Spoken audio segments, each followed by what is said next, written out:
Ang init! Oo nga eh. Nainitan ba kayo? Oo, bakit? Hindi ka ba nainitan? Hindi, kasi meron akong cook. This is good for hot and sunny days. Talaga ba? Bigyan mo nga kami?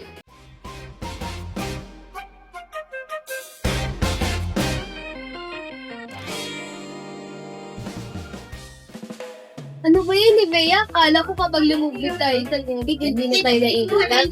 Akala ko na kapag lumubog na tayo sa tubig, hindi na tayo may initan. Sabi ko sa inyo, kapag uminom kayo ng coke, hindi na kayo maiirit, di ba?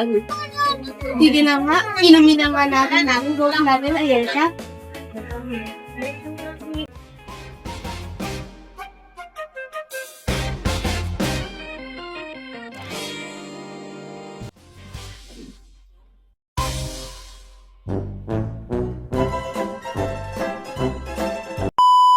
Init! Oo nga eh.